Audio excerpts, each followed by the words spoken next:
sharikad Soomaaliyeed oo fadhigeedu yahay magaalada Gävleborg ee isla dalkan Sweden ayaa ku guuleysatay abaalmarin qaali ah. ku soo dhawaada shirkadda Artan Healthcare oo shirkad Soomaaliyeed oo ka shaqeysa adeega guriga oo loo yaqaan Hemtjänst iyo Personlig Assistent oo ah kaalmada qofka u baahan caawinaad gaarka ah.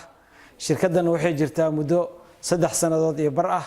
waxaan joognaa 4 magaalo oo waaweyn Stockholm, Gävle, Bollnäs iyo Söderhamn. Personlig Assistensiga dadka u baahan waxaan ka caawin karnaa wadanka oo dhan. waxaan leenahay dad ku takhasusay qareeno arrimahaas aan soo sheegnay. marka ciddii daneynayso way nala soo xiriiri kartaa. annagana caawinayno anigii Faadumo oo ah mulkiilayaasha shirkadda. Faadumo Muuse Axmed oo xaaskayga kana mid ah mulkiilayaasha shirkadda.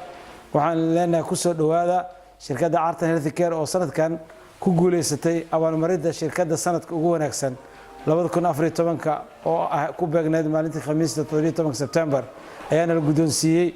marka waxaan leenahay dadweynaha Soomaaliyeed ee ku naqan wadanka Sweden in aan caawin doono oo aan sii doono adeega Personlig Assistensiga oo caruuraha ka xanuunsan iyo dadka xanuunsan ee naafada ah ay u baahan yihiin. shaqadaasna waa shaqo aan ku soo takhasusnay oo aan soo baranay. anigaan idinla hadlayo waxaan ku soo takhasusay shaqadaas oo muddo ka soo shaqeeyay. xaaskayna sidaas oo kale Soomaaliya iyo Sweden bay uga soo shaqeysay. marka waxaan leenahay ku soo dhawaada shirkadda Artan Healthcare oo idinka caawin doonto ay u shaqeeyaan dad cadaan ah oo Swedish ah iyo dad badan oo jinsiyado kala duwan ah. marka waxaan u yeerayaa dadka Soomaaliyeed ee ku dhaqan wadanka Sweden in ay shirkaddan khibradeeda iyo aqoonteeda ka faa'iideystaan oo aad nala soo xiriirtaan su'aasha qabtaan oo aan idinka caawinno waxa u baahan tihiin. aad baan u mahadsantihiin.